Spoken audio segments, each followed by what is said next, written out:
जय हिंद साथियों, welcome to self study classes Vishwamit Jain YouTube channel में आप सभी का स्वागत है।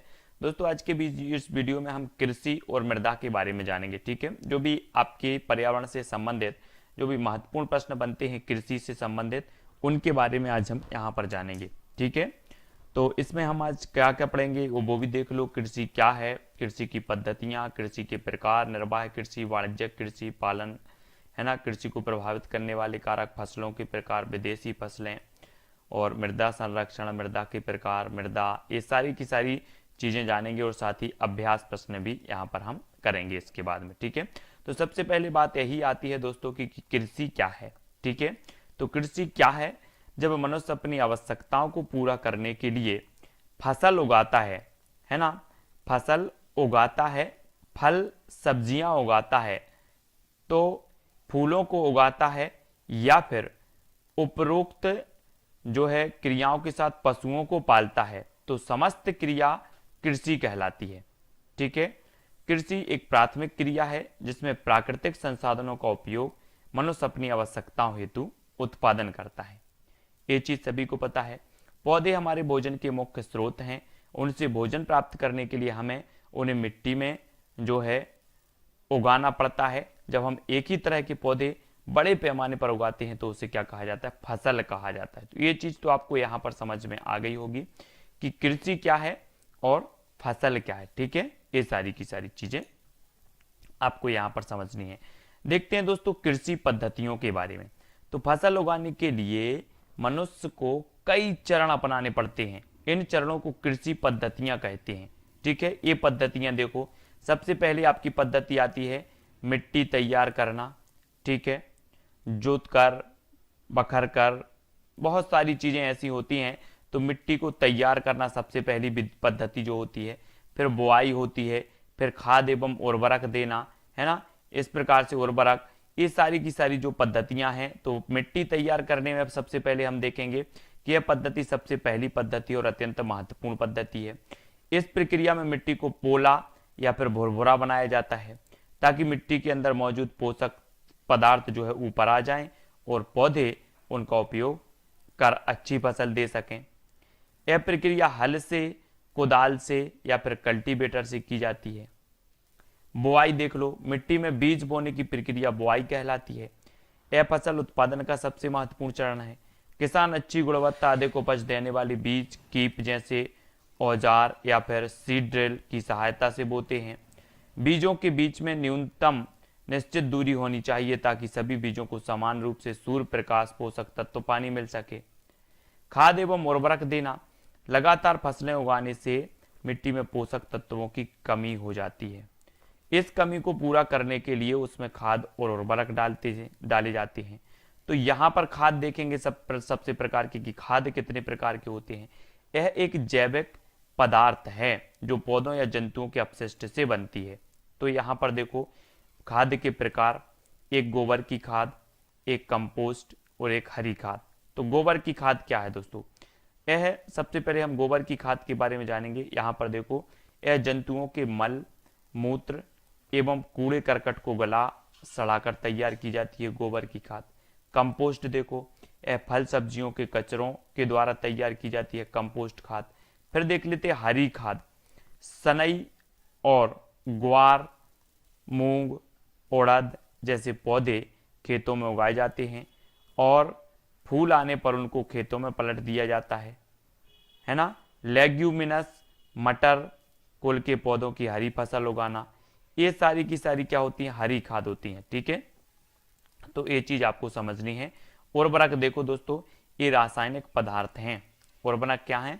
रासायनिक पदार्थ हैं। ये एक पोषक तत्वीय जो है भी होते हैं, जैसे यूरिया, पोटास, बहु पोषक तत्वीय भी जैसे NPK, है ना। ये सारे के सारे क्या होते हैं? पोषक तत्वीय होते हैं। Nitrogen, phosphorus, potassium. ज्यादा उर्वरकों के प्रयोग से मिट्टी की उर्वरता कम हो जाती है। तो सबसे पहली बात तो यही चीज आपको रखना है कि उर्वरक कौन कौन से, यूरिया हैं, पोटास हैं, है ना, और बहु पोषक तत्वीय हैं, इनको याद रखेंगे। अगला देखेंगे, एक फसल के बाद दूसरी किस्म की फसल लगाने को क्या कहा जाता है? फसल चक्रण कहा जाता है। फसल चक्रण जिससे क्या होती है, पोषक तत्वों की पूर्ति हो जाती है।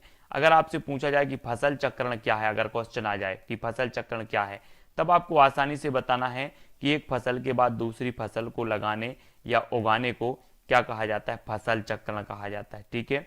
दाल वाले पौधे मिट्टी में नाइट्रोजन का स्थिरीकरण करते हैं। दाल वाले पौधे जो होते हैं वो क्या करते हैं, जैसे ले लो मसूर, है ना, चना, ये सभी दाल वाले पौधे हैं। और ये दाल वाले पौधे जो करते हैं, अरहर, नाइट्रोजन का स्थिरीकरण करते हैं मिट्टी में। ये चीज आपको याद रखनी है। आपसे अगर पूछा जाए कि निम्न में से बताइए कौन सा पौधा मिट्टी में नाइट्रोजन का को स्थिरीकरण करता है, तब आपके सामने 4 विकल्प होंगे और आपको पता होनी चाहिए कि जो दाल वाले जितने भी पौधे होते हैं वो नाइट्रोजन का स्थिरीकरण करते हैं। ठीक है। नाइट्रोजन का स्थिरीकरण देखो, दाल वाले पौधों की जड़ में राइजोबियम नाम का एक जीवाणु पाया जाता है। राइजोबियम नाम का एक जीवाणु पाया जाता है जो वायुमंडलीय नाइट्रोजन को नाइट्राइट या नाइट्रेट में परिवर्तित करता है, जिसे पौधे आसानी से ग्रहण कर लेते हैं। ठीक है, ग्रहण कर लेते हैं। और नाइट्रोजन का स्थिरीकरण शैवालों द्वारा भी होता है। अब एक चीज यहां से 2 क्वेश्चन बनते हैं दोस्तों आपके, कि दाल वाले पौधों की जड़ों में कौन सा जीवाणु पाया जाता है, तब आपको याद रखना है राइजोबियम। ठीक है। और नाइट्रोजन का स्थिरीकरण किनके द्वारा होता है, तो शैवालों के द्वारा होता है। ये चीज भी आपको याद रखनी है। यहां से 2 क्वेश्चन आपके क्लियर हो जाते हैं। क्वेश्चन पूछा भी गया है नाइट्रोजन का स्थिरीकरण कौन करता है, तब वहां पर कवक भी दिया रहता है, शैवाल भी दिया रहता है, उपयुक्त दोनों भी, तो शैवाल आपका बिल्कुल सही हो जाएगा। ठीक है। पौधों के लिए आवश्यक पोषक तत्व carbon, oxygen, hydrogen, nitrogen, phosphorus, potassium, calcium, magnesium, जस्ता, लोहा, तांबा इत्यादि जो है ये पोषक तत्व की आवश्यकता होती है पौधों के लिए। ठीक है, ये चीज आपको समझनी है। अब दोस्तों बात कर लेते हैं अपन सिंचाई की। विभिन्न अंतराल पर खेत में पानी या फिर जल देना क्या कहलाता है, सिंचाई कहलाता है। पौधे में लगभग 90% जल होता है, पौधों के लिए जल आवश्यक है। अब देखना यहां से क्वेश्चन फिर आपका क्लियर हो जाता है कि पौधों में लगभग कितने प्रतिशत जल होता है, 90%। खनिजों और उर्वरकों का अवशोषण जल द्वारा ही होता है। जल के बिना अंकुरण नहीं होता। जल फसल को पाले और गर्म हवा से बचा कर रखता है। जल का अवशोषण पौधों की जड़ों द्वारा होता है। ठीक है। पौधों के लिए जल की आवश्यकता निम्नलिखित कारकों पर निर्भर करती है। एक तो फसल की किस्म, मिट्टी का प्रकार और ऋतु। ये निम्न प्रकार से अगर आपसे पूछा जाए कि पौधों के लिए जल की आवश्यकता किन कारकों पर निर्भर करती है, तब आपको बताना है फसल की किस्म के आधार पर भी, मिट्टी का प्रकार भी, ऋतु के आधार पर भी। ठीक है, तो ये चीज आपको पता होनी चाहिए। नेक्स्ट बात कर लेते हैं सिंचाई के स्रोत। नदियां, नहर, कुएं, तालाब, जलकूप, ये सभी सिंचाई के स्रोत माने जाते हैं। ठीक है, ये चीज आपको याद रखनी है। और ये महत्वपूर्ण चीजें हैं कि 90% जो होता है पौधों में जल होता है। खनिजों और उर्वरकों का अवशोषण भी जल करता है। ठीक है, जल के बिना अंकुरण नहीं होता। जल फसल को पाले और गर्म हवा से बचा कर रखता है। जल का अवशोषण पौधों की जड़ों द्वारा होता है ना। फसल की और जल, पौधे के लिए जल की आवश्यकता फसल की किस्म कर, मिट्टी के प्रकार पर और ऋतु पर, इन पर निर्भर करता है। ठीक है, बात कर लेते सिंचाई की आधुनिक विधियां, है ना। सिंचाई की सबसे पहले तो आता है छिड़काव तंत्र। छिड़काव तंत्र यानी कि इस विधि के द्वारा पाइपों के द्वारा जल को फव्वारे के रूप में फसलों पर छिड़का जाता है, छिड़काव तंत्र। ठीक है, इस प्रकार से आप देख सकते हैं ए, है ना। नेक्स्ट बात कर लेते हैं दोस्तों टपकन या फिर ट्रिप तंत्र। इस विधि के द्वारा जल को पाइपों के द्वारा बूंद बूंद करके पौधों को जड़ों में गिराया जाता है। इस विधि में जल बिल्कुल व्यर्थ नहीं होता, इसलिए सबसे अच्छी सिंचाई की जो विधि मानी जाती है वो ट्रिप तंत्र या टपकन मानी जाती है। ठीक है, इस प्रकार से आप देख लें, बूंद बूंद करके पौधे में जो है दिया जाता है। तो खरपतवार और कीटों से सुरक्षा यहाँ पर अब हम देखेंगे। तो खरपतवार, खेतों में प्राकृतिक रूप से उगने वाले अवांछित पौधे क्या कहलाते हैं, खरपतवार कहलाते हैं। ये पौधे जल, पोषक तत्वों आदि को अवशोषित कर लेते हैं, जिससे मुख्य जो फसल है वो कमजोर हो जाती है। इनको जुताई करके, उखाड़ कर या काट कर निगल दिया जाता है। इसे क्या कहा जाता है, निराई कहा जाता है। खरपतवार को उखाड़ कर, काट कर जैसे भी अलग किया जाता है तो इसे क्या कहा जाता है, निराई। ठीक है, अब एक चीज क्वेश्चन पूछा जाता है, इनको खत्म करने के लिए एट्राजिन 2,4-D जैसे रसायनों का प्रयोग किया जाता है। एक क्वेश्चन पूछा जाता है दोस्तों, यहाँ से कई प्रकार के क्वेश्चन बनते हैं कि अगर आपसे पूछा जाए कि खेतों में प्राकृतिक रूप से अवांछित पौधे जो उगते हैं उन्हें क्या कहा जाता है, तो आपका उत्तर होगा खरपतवार। ठीक है, अब इनको खत्म करने के लिए कौन सा एट्राजिन प्रयोग किया जाता है, कौन सा रसायन प्रयोग किया जाता है, तब आपका उत्तर होगा 2,4-D। या 2,4-D का प्रयोग किस लिए किया जाता है, तब आपका उत्तर होगा खरपतवार को नष्ट करने के लिए, है ना, किया जाता है। ये चीज याद रखनी है। अब यहां से आपको कीट भी फसलों को नुकसान पहुंचाती, जैसे टिड्डा, है ना, ये पत्तियों को काट देते हैं, तनों और फलों में छेद कर देते हैं या फिर उनका रस चूस लेते हैं।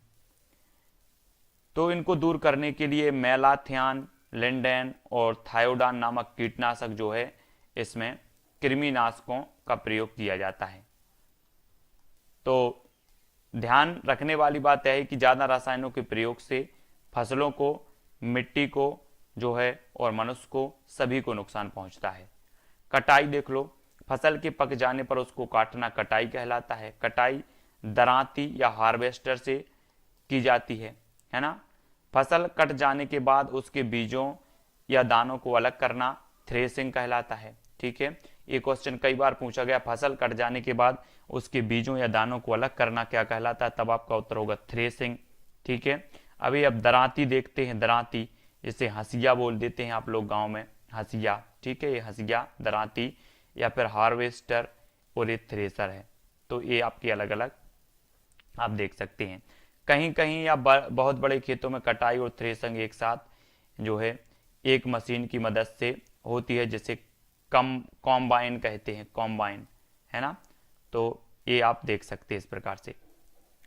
और भी देख लेते हैं इस प्रकार से। भंडारण, बीजों दानों को अधिक समय तक उपयोग के लिए उनको क्या किया जाता है, भंडार करके रखा जाता है।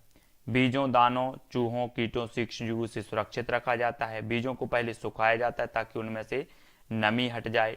बीजों को बोरों में बंद करके उनके गोदामों में रखा जाता है। सूक्ष्म जीवों चूहों कीटों से रक्षा करने के लिए उनका रासायनिक उपचार भी किया जाता है। घरों में बीजों को सुरक्षित रखने के लिए नीम की सूखी पत्तियों के साथ जो है रखा जाता है, ताकि फिर माचिस की तीलियां भी रखते हैं उसी में। तो ये सारी की सारी चीजें देख लेना। कृषि के प्रकार, निर्वाह और वाणिज्यक। कृषि के प्रकार, निर्वाह और वाणिज्यक। देखो, कृषि मुख्य रूप से दो प्रकार की होती है, एक तो होती है निर्वाह कृषि और एक होती है वाणिज्यक कृषि। ठीक है, अगर आपसे क्वेश्चन यहाँ से पूछा जाए कि कृषि कितने प्रकार की होती है, तो प्रमुख रूप से दो प्रकार की। एक तो निर्वाह कृषि जो कि जीविका चलाने के लिए, है ना, जीवन निर्वाह के लिए की जाती है, और एक वाणिज्य जिसका व्यापार करने के लिए की जाती है। ठीक है, तो निर्वाह कृषि किसान जो है अपनी आवश्यकताओं को पूरा करने के लिए करता है। निर्वाह कृषि पुनः दो प्रकार की होती है दोस्तों, एक होती है गहन निर्वाह कृषि और एक होती है आदिम निर्वाह कृषि, है ना। गहन निर्वाह कृषि में किसान छोटे छोटे खेतों पर अपनी जो है आवश्यकता अनुसार चावल, गेहूं, मक्का, दलहन आदि को उगाता है। आदिम निर्वाह कृषि दो प्रकार की होती है, एक तो स्थानांतरी झूम कृषि और एक होती है चलवासी कृषि। ये चीज आपको समझनी है दोस्तों। ये स्थानांतरी झूम कृषि कई बार पूछी जाती है। ये आदिम निर्वाह कृषि दो प्रकार की होती है। कौन कौन सी होती है, एक तो स्थानांतरी झूम कृषि होती है और एक चलवासी पशुचारण, है ना। तो स्थानांतरी कृषि में वनस्पति को साफ कर उनको जलाकर खेत बनाए जाते हैं। इस कृषि में किसान हल का प्रयोग नहीं करता। वनस्पति को जलाने से मिट्टी की उर्वरता बढ़ जाती है ना। और इस कृषि में एक खेत पर जो है कई सारी फसलें जैसे मक्का, चावल, सब्जियां आदि उगाई जाती हैं। एक बार फसल काटने के बाद जो है खेत को कुछ सालों के लिए खाली छोड़ दिया जाता है। इसको कर्तन एवं दहन कृषि भी कहते हैं।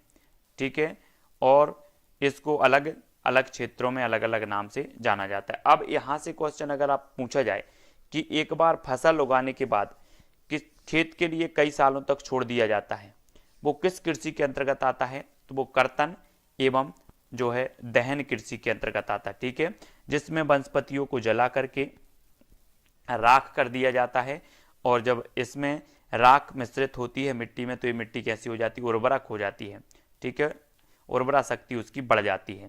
तो स्थानांतरी कृषि, कर्तन या एवं दहन, तो ये क्षेत्र हैं।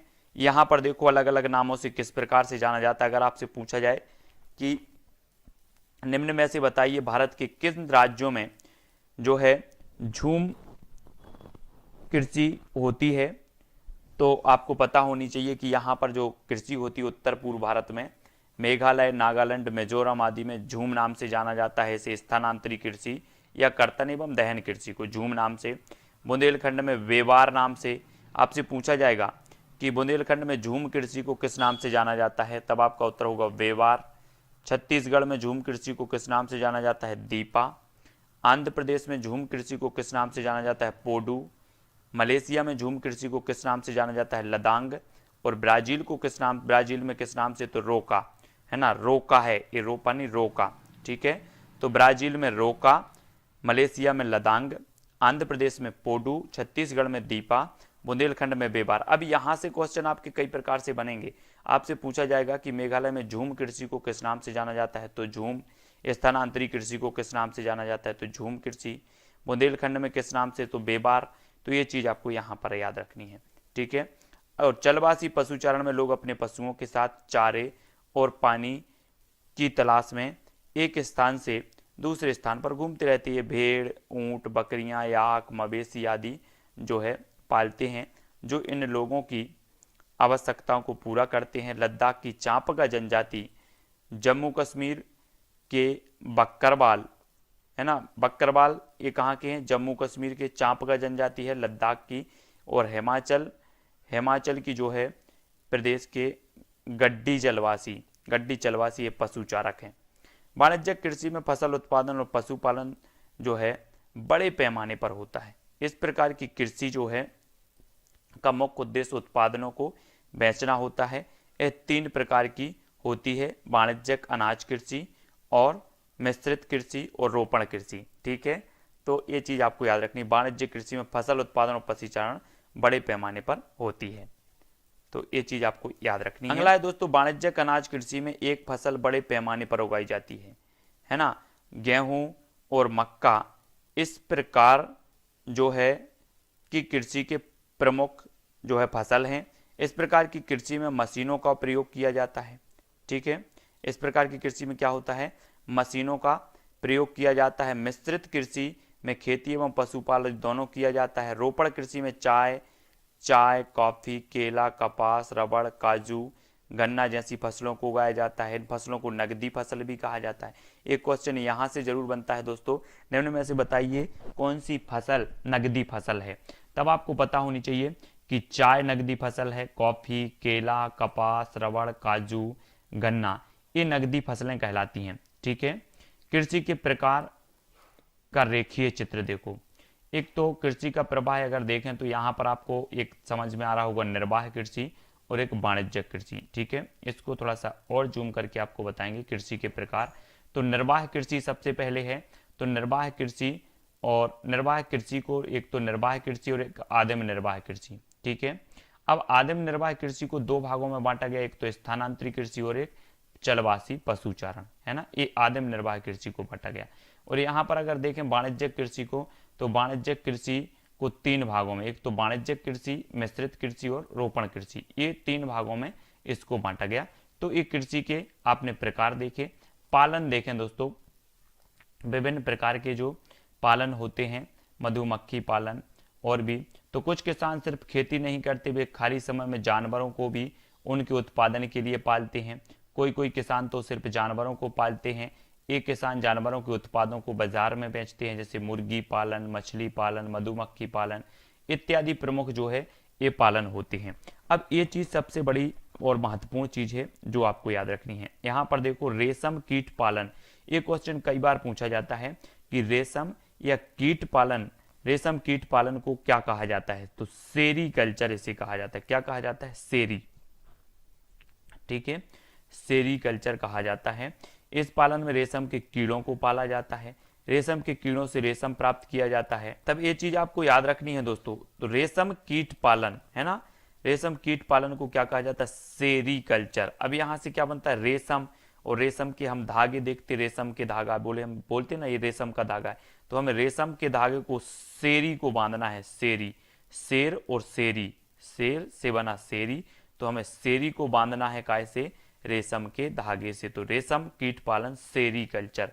इस प्रकार से कुछ याद भी करने का प्रयास करेंगे। रेशम के कीड़े शहतूत के पेड़ों पर पाले जाते हैं। ये क्वेश्चन भी पूछा जाता है कि रेशम के कीड़े किस पेड़ पर पाले जाते हैं, तब आपका उत्तर होगा शहतूत के। रेशम एक प्रकार का क्या है, तो एक प्रकार का प्रोटीन होता है दोस्तों। ये क्वेश्चन भी पूछा जाता है, रेशम निम्न प्रकार से ये एक प्रकार का क्या है, तो ये प्रोटीन होता है। रेशम के प्रकार टसर, मूंगा, एरी और कोसा। ये चीज आपको याद रखनी है। आपसे पूछा जाएगा निम्न में से बताइए कौन सा रेशम का प्रकार है या फिर प्रकार नहीं है, तो या फिर पूछा जाएगा कि टसर, मूंगा, एरी और कोसा ये किसके प्रकार हैं, तब आपका उत्तर होगा रेशम के। ठीक है, टसर, मूंगा, एरी और कोसा, ये चीज याद रखनी है। नेक्स्ट देखें, भारत के कई स्थान जैसे बनारस, पोचमपल्ली, असम रेशम के कपड़ों के लिए जो है प्रसिद्ध हैं, है ना। मधुमक्खी पालन, तो मधुमक्खी पालन जो क्या हो जाता है, एपी कल्चर। ठीक है, अब मधुमक्खी का आपने छत्ता देखा होगा, छत्ता, और उससे क्या निकलता है, शहद, और शहद क्या करते हो, पीते हो, तो एपी क्या पी, शहद पी, तो एपी कल्चर, एपी कल्चर ये मधुमक्खी पालन से होगा। ठीक है, मधुमक्खियों को शहद के लिए पाला जाता है। जब किसी मधुमक्खी को पराग रस मिल जाता है तो वह अपने साथियों को नृत्य करके बताती है। क्या करके बताती है, नृत्य करके बताती है। भारत में मधुमक्खी पालने के लिए अक्टूबर से दिसंबर, ये क्वेश्चन पूछा गया है दोस्तों कई बार कि मधुमक्खी, भारत में मधुमक्खी पालने के लिए जो समय माना जाता है वो अक्टूबर से दिसंबर माना जाता है। एक क्वेश्चन यहाँ से आपका बन सकता है। ठीक है, मधुमक्खी पालन वहाँ अच्छा होता है जहाँ आसपास बाग बगीचे होते हैं। मधुमक्खी पालन के लिए लकड़ी के डिब्बों और चीनी के घोल की आवश्यकता होती है। तो ये सारी की सारी चीजें आपको यहाँ पर याद रखनी है ना। यहाँ से आपके 2-3 क्वेश्चन बनेंगे। मधुमक्खी पालन को क्या कहा जाता है, एपी कल्चर, एक क्वेश्चन बन जाएगा। ठीक है, दूसरा क्वेश्चन आपको बनेगा कि जो है मधुमक्खी पालने का जो उपयुक्त समय है भारत में वो क्या है, तो अक्टूबर से दिसंबर है। ये चीज भी यहाँ से आपका बनेगा। ठीक है, तो ये मधुमक्खी पालन से संबंधित हो गई। बात कर लेते दोस्तों मत्स्य पालन। मत्स्य पालन जो हो जाती है वो पीसी कल्चर कहलाती है। ठीक है, तो ये चीज आपको याद रखनी है, मत्स्य पालन पीसी कल्चर। ठीक है, अब मत्स्य है कोई मत्स्य, तो उसको पीसने की कोशिश नहीं करना, पीसी है ना, मत्स्य पीसी, तो मत्स्य को पीसी नहीं करना। ठीक है, तो पीसी कल्चर। इस पालन में मछलियों को पाला जाता है। पाले जाने वाली प्रमुख मछलियां हैं रोहू, मांगुर, मासेर और कतला। इस पालन में झींगों को भी पाला जाता है। अगर आपसे पूछा जाएगा कि पाली जाने वाली प्रमुख मछलियों में से कौन सी नहीं है, तो आपको याद रख लेना है रोहू पाली जाती है, मांगुर, मासेर, कतला और झींगा। ठीक है, ये भी पाली जाती है। तो आपको मत्स्य पालन को सबसे पहले तो यही बनता है कि पीसी कल्चर इसे कहा जाता है। ठीक है, नेक्स्ट देख लेते हैं दोस्तों केंचुआ पालन, बर्गी कल्चर। क्या कहा जाता है, बर्गी।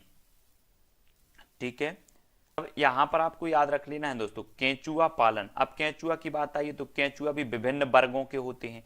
कोई छोटा केंचुआ होता है, कोई बड़ा होता है, कोई उससे भी बड़ा, तो इनको अलग अलग वर्गों में रखा गया, इसलिए वर्गी कल्चर, केंचुआ पालन वर्गी कल्चर। ठीक है, इसमें केंचुए पाले जाते हैं।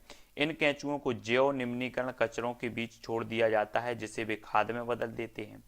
केंचुओं को खेतों में छोड़ दिया जाता है जिससे वे भुरभुरा बना देते हैं, इसलिए इनको किसानों का मित्र कहा जाता है। तो यहाँ से आपके 2 क्वेश्चन फिर क्लियर हो जाते हैं दोस्तों। सबसे पहले तो केंचुआ पालन को क्या कहा जाता है, बर्गी कल्चर। ठीक है, किसानों का मित्र किसे कहा जाता है, तब आपका उत्तर होगा केंचुओं को किसानों का मित्र कहा जाता है। तो ये चीज आपको यहाँ पर याद रखनी है। बात कर लेते हैं सिल्वी कल्चर। यह वन और वन उत्पादों से संबंधित है। इसमें वनों को बढ़ावा दिया जाता है, सिल्वी कल्चर। ठीक है, ये चीज याद रखनी है। ठीक है, अब यहाँ पर सिल भी आया है, तो सिल जो बड़ी बड़ी सिलाएं होती हैं ना, सिल होती हैं, वो कहाँ मिलती हैं, वनों में मिलती हैं, पहाड़ों में मिलती हैं। तो ये सिल्वी कल्चर वन और वन उत्पादों से संबंधित होगा, सिल्वी कल्चर। ठीक है, तो याद रख लेना। जल कृषि, तो जल कृषि को एक्वा कल्चर कहा जाता है। क्या कहा जाता है, एक्वा कल्चर। तो याद रख लेना दोस्तों कि जल कृषि को कहा जाता है एक्वा कल्चर। अब यहां से सिर्फ इतना लें आप, एक, तो जल क्या है, जल पृथ्वी पर एकमात्र जीवन का मतलब स्रोत है, जल है तो हम बोलते जीवन है, तो जल एक जीवन दायिनी औषधि मानी जाती है। ठीक है, तो एक बोल देंगे, एक्वाकल्चर, जल कृषि एक्वाकल्चर। ठीक है, इसमें जलीय जीव जंतुओं वनस्पतियों को पाला जाता है, जैसे मछली, झींगा, केकड़ा, समुद्री घास, शैवाल, ये जल कृषि है और इसे एक्वाकल्चर कहा जाता है, ये याद रख लेना है। ठीक है, कुक्कुट पालन को कहा जाता है पोल्ट्री। ठीक है, पोल्ट्री कहा जाता है कुक्कुट पालन को, इसमें मुर्गे, मुर्गियां, बतखों आदि को पाला जाता है। आपने देखा होगा ये पोल्ट्री हाउस बने होते हैं, तो इनसे मांस अंडे प्राप्त किए जाते हैं पोल्ट्री से, तो कुक्कुट पालन पोल्ट्री। ठीक है, अगला देख लेते हैं दोस्तों, कृषि को प्रभावित करने वाले कारक। सभी जगह एक जैसी फसलें नहीं उगाई जाती, अलग अलग फसलों के लिए अलग अलग स्थलाकृति चाहिए, अलग अलग तरह की मिट्टी चाहिए, जलवायु भी अलग अलग होनी चाहिए। कृषि को प्रभावित करने वाले कारक हैं, सबसे पहले तो होती है क्या, स्थलाकृति। अलग अलग स्थलाकृतियों में अलग अलग फसलें बोई जाती हैं। गेहूं, चावल, जौ, मक्का समतल मैदानों में अधिक होते हैं। पहाड़ों पर कुछ किस्म के चावल और मक्का उगाए जाते हैं। तटीय क्षेत्रों में चावल की खेती ज़्यादा होती है। तो ये चीज़ याद रखनी है दोस्तों। अगर आपसे पूछी जाती है मैदानी भागों में जो है उपयुक्त जो कृषि है, उपयुक्त जो फसल है वो कौन सी है, तब आपको पता होनी चाहिए गेहूं, चावल, जौ, मक्का, ये समतल मैदानों में उगाए जाते हैं। ठीक है, तो जो है कृषि को प्रभावित करने वाला सबसे प्रमुख और पहला जो होगा वो स्थलाकृति होगा। ठीक है, ये अब अगला है दोस्तों मिट्टी। अलग अलग फसलें अलग अलग तरह की मिट्टियों में उगती हैं। ठीक है, चावल और गेहूं को जलोढ़ मिट्टी चाहिए। कपास के लिए काली मिट्टी उपयुक्त है, काली मिट्टी में गन्ना भी उगता है। बलुई मिट्टी में ज्वार बाजरा उगाए जाते हैं। तो मिट्टी की बात करें तो अलग अलग फसलें अलग अलग तरह की मिट्टियों में उगती हैं। चावल और गेहूं को जलोढ़ मिट्टी चाहिए। ठीक है, और कपास के लिए काली मिट्टी उपयुक्त होती है ना, काली मिट्टी में गन्ना भी उगता है और बलुई मिट्टी में ज्वार बाजरा उगाए जाते हैं। यहाँ से आपके कई प्रकार के प्रश्न पूछे जाते हैं। सबसे पहले तो ये प्रश्न कई बार जो पूछा जाता है कि कपास के लिए कौन सी मिट्टी उपयुक्त होती है, तब आपका उत्तर होगा काली मिट्टी।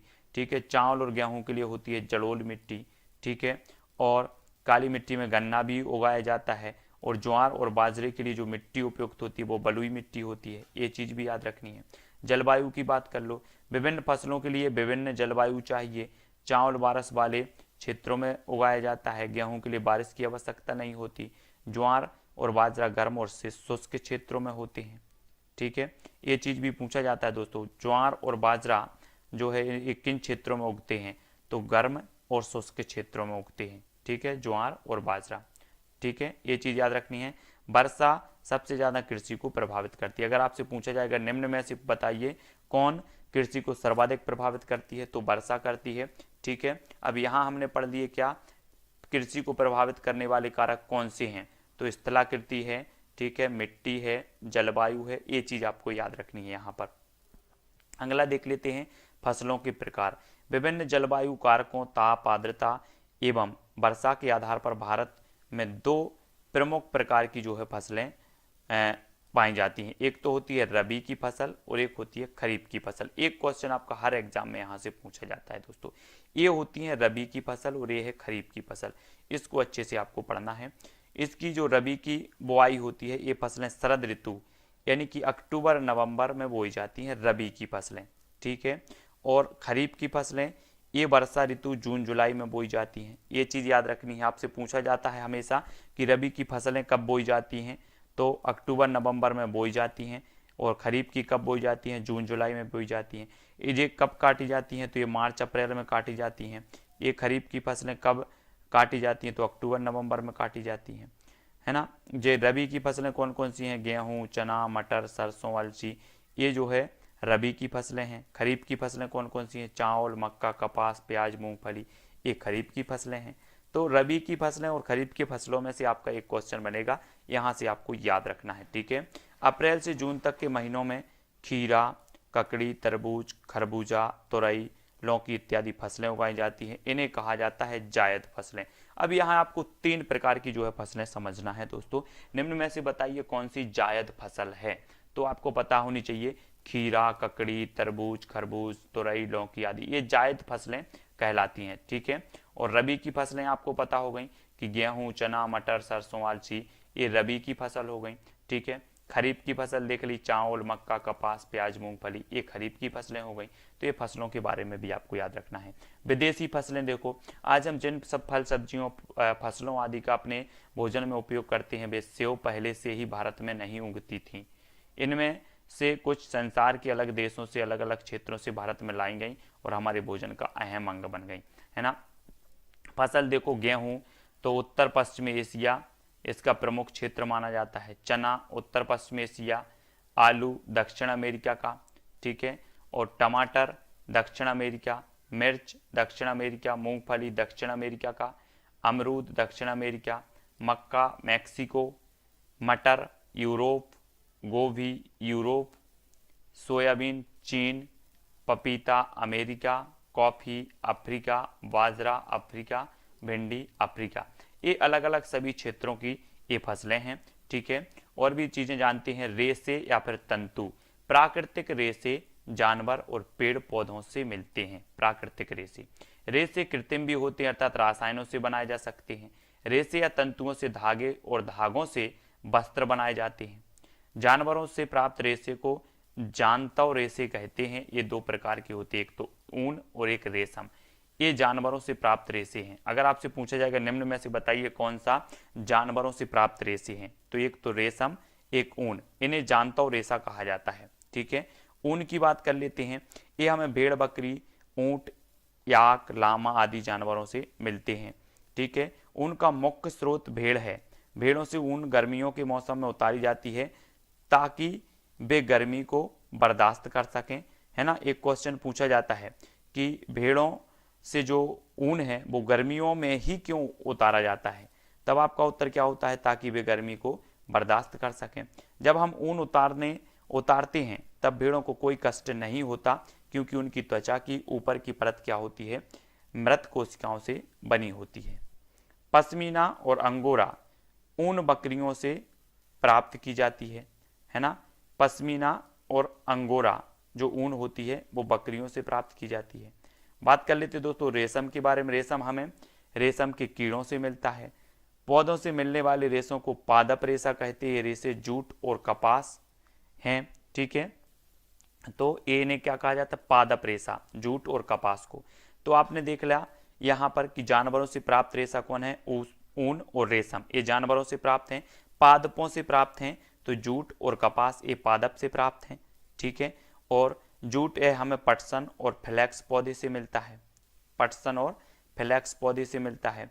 पटसन पौधों के लिए पानी बहुत चाहिए, इसलिए इसकी खेती बिहार, पश्चिम बंगाल और असम में होती है ना। पटसन को सुनहरा रेशा भी कहा जाता है। ये क्वेश्चन यहाँ से भी पूछा जाता है, तो कि सुनहरा रेशा किसे कहा जाता है, तब आपका उत्तर होगा पटसन को, ठीक है। तो ये चीज़ भी आपको याद रखनी है। और भी देख लो कपास के बारे में। इसके लिए काली मिट्टी और उष्ण जलवायु आवश्यक है ना। कपास के लिए काली मिट्टी होनी चाहिए सबसे पहले, और उष्ण जलवायु। यहाँ से दो क्वेश्चन आपके बनेंगे। सबसे पहला तो बनता है कपास के लिए उपयुक्त मिट्टी कौन सी है, तो काली मिट्टी। और कपास के लिए उपयुक्त जलवायु कौन सी है, तो उष्ण जलवायु, ठीक है। इसके लिए कम से कम 200 पाला रहित दिन होनी चाहिए। यह गुजरात, महाराष्ट्र और मध्य प्रदेश में उगाई जाती है।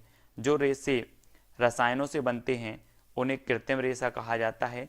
रेयान लकड़ी की लुगदी से बना गया पर यह मानव निर्मित रेशा है।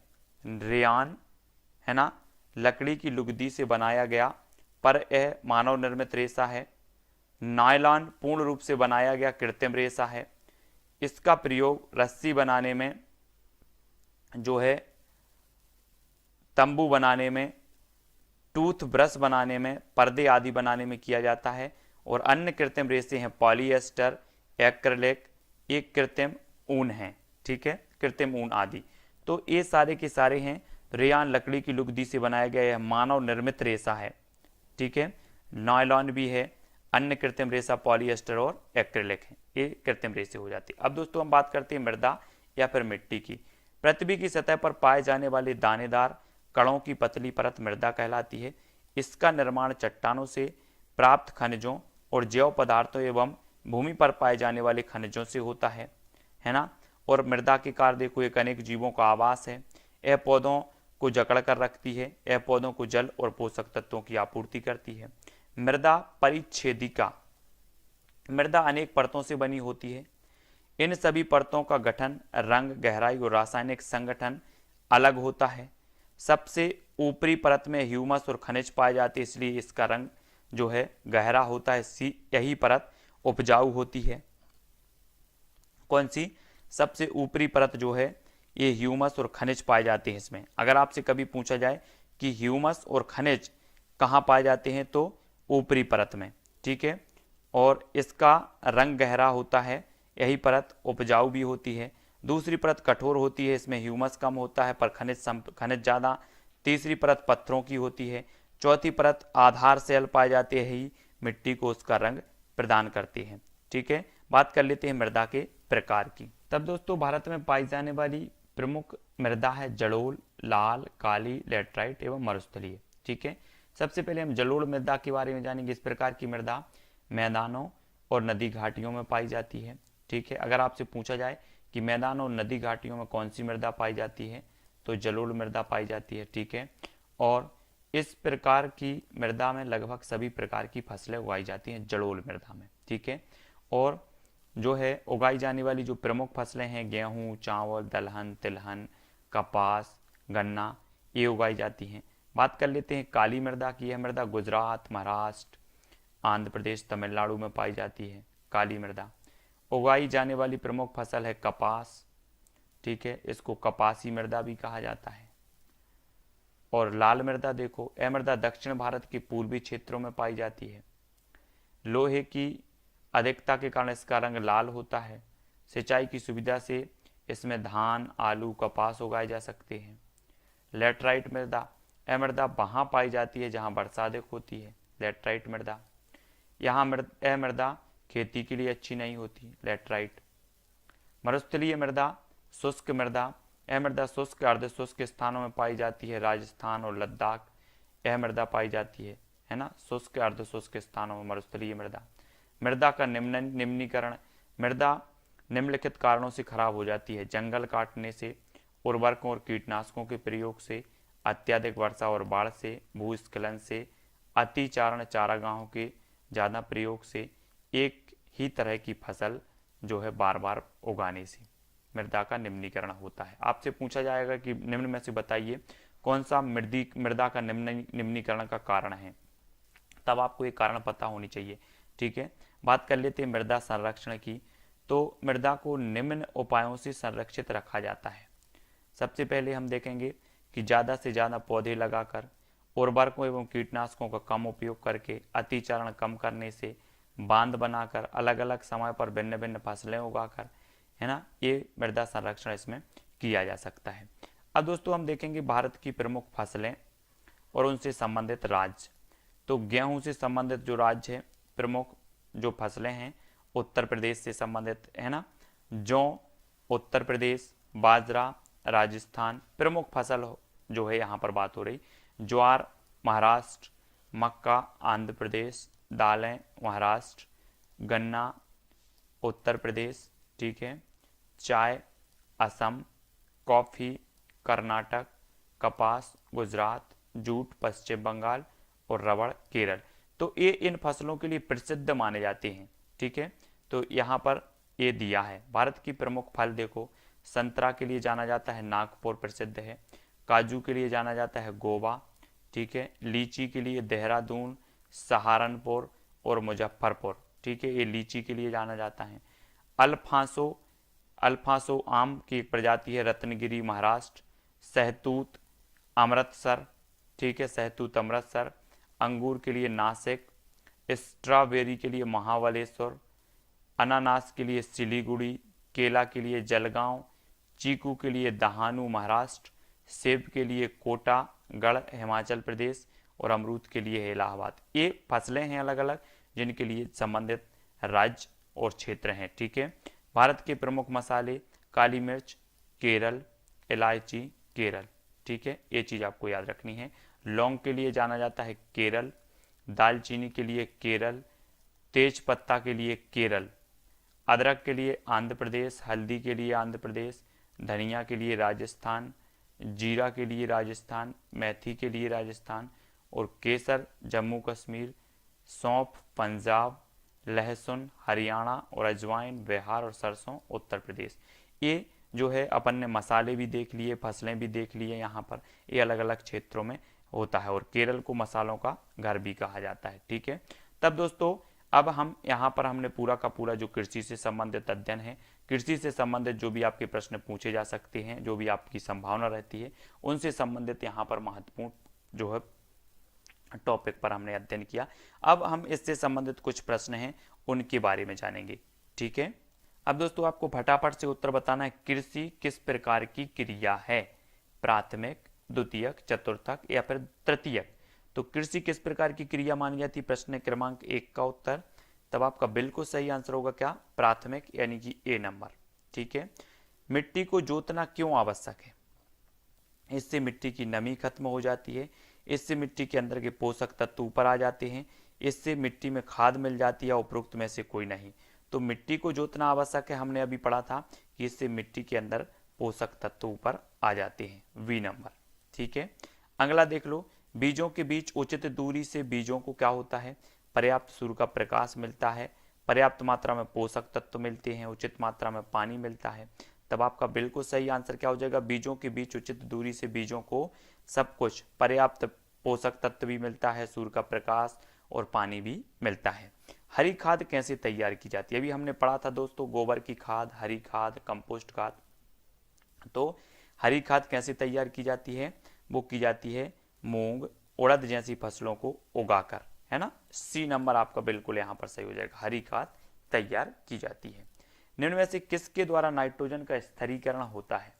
कवकों के द्वारा, शैवालों के द्वारा, दोनों के द्वारा या फिर दोनों में से किसी के द्वारा नहीं? तो आपको बताना है, हमने पढ़ा था कि नाइट्रोजन का जो स्थिरीकरण होता है वो किसके द्वारा होता है? केवल शैवालों के द्वारा, यानी कि जो आपका बी नंबर है वो यहाँ पर बिल्कुल राइट आंसर होगा। ठीक है, अगला क्वेश्चन, निम्न में से सिंचाई का सबसे अच्छा तरीका क्या है?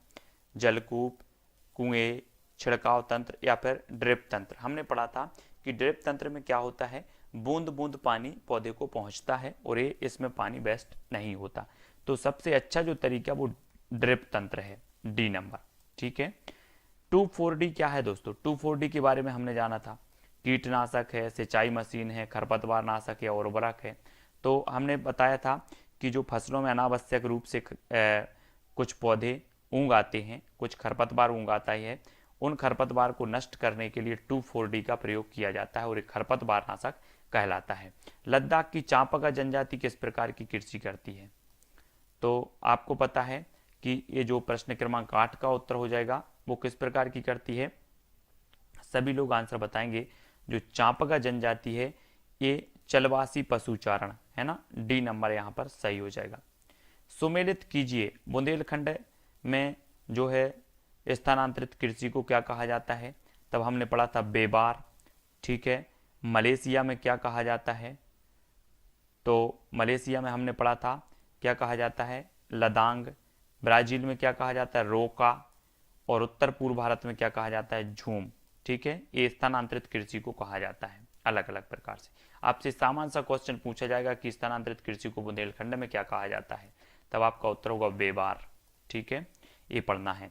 टसर, मूंगा, एरी और कोसा ये किसके उदाहरण हैं? तो हमने पढ़ा था कि टसर, मूंगा, एरी और कोसा ये जो उदाहरण है वो रेशम की किस्मों के हैं, यानी कि बी नंबर यहाँ पर सही होगा। रेशम होता है एक प्रकार का, क्या होता है? वसा, प्रोटीन, कार्बोहाइड्रेट या विटामिन। रेशम एक प्रकार का क्या होता है? तो हमने पढ़ा था, क्या पढ़ा था कि जो रेशम होता है एक प्रकार का प्रोटीन, यानी कि सी नंबर यहाँ पर बिल्कुल सही आंसर होगा। भारत में मधुमक्खियों को पालने का जो सही समय है वो कौन सा है? जून, जुलाई, जनवरी, फरवरी, अक्टूबर से दिसंबर या मार्च? तो मधुमक्खियों को जो पालने का समय माना जाता है वो कौन सा माना जाता है? अक्टूबर से दिसंबर, यानी कि सी नंबर आपका यहाँ पर बिल्कुल करेक्ट होगा। निम्न कथनों में से कौन सा कथन असत्य है? केंचुआ पालन वर्मी कल्चर कहलाता है। रेशम के कीड़े शहतूत के पेड़ों पर पाले जाते हैं। कृषि को सबसे ज़्यादा प्रभावित करने वाला कारक जलवायु है, या उपरोक्त में से कोई नहीं? तो निम्न कथनों पर असत्य कथन बताना है प्रश्न क्रमांक 13 का। तब आपका बिल्कुल सही आंसर क्या हो जाएगा? विकल्प नंबर डी, यानी कि कोई भी असत्य नहीं है। ठीक है, केंचुआ पालन को वर्मी कल्चर, ठीक है, और वर्मी कल्चर जिसे हमने बर्गी कल्चर पढ़ दिया था। तो रेशम के कीड़े सहतूत के पेड़ों पर पाले जाते हैं। कृषि को सबसे ज़्यादा प्रभावित करने वाला कारक जलवायु है। तो ये पूरे के पूरे सही हैं। ठीक है, अगला क्वेश्चन देख लो दोस्तों, ज्वार और बाजरा कहाँ उगते हैं? समतल मैदानों में, शुष्क क्षेत्रों में, पहाड़ी क्षेत्रों में या तटीय मैदानों में? ज्वार और बाजरा कहाँ उगते हैं? प्रश्न क्रमांक 14 का आंसर हमें बताना है यहाँ पर। तब आपका बिल्कुल सही आंसर क्या हो जाएगा? शुष्क क्षेत्रों में, गर्म एवं शुष्क क्षेत्रों में उगते हैं ज्वार और बाजरा, है ना। तो सी नंबर। सुमेलित कीजिए, मूंगफली, मटर, पपीता ये कहाँ के मतलब प्रमुख फसल मानी जाती है? प्रश्न क्रमांक 15 का उत्तर, और 15 का आपका बिल्कुल सही हो जाएगा बी। बी यानी कि एक का आपका उत्तर होगा 2, 2 का होगा 3, है ना, और 3 का होगा चौथा, और बाजरा अफ्रीका, इस प्रकार से। ठीक है, नेक्स्ट देख लो, निम्न में से किसको सुनहरा रेशा कहा जाता है?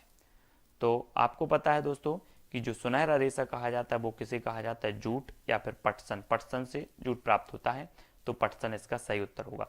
निम्न में से कौन से पादप रेशे हैं? अभी हमने पादप रेशे पढ़े हैं, है ना, कुछ कृत्रिम रेशे, कुछ जो है जंतुओं से प्राप्त रेशे। तो आपको पता है कि जूट और कपास ये पादप रेशे कहलाते हैं, और रेशम और ऊन ये जंतुओं से प्राप्त रेशे कहलाते हैं। भेड़ों से ऊन गर्मियों में क्यों उतारी जाती है? गर्मियों में उनकी कीमत ज़्यादा मिलती है ताकि भेड़ें गर्मी को बर्दाश्त कर सकें।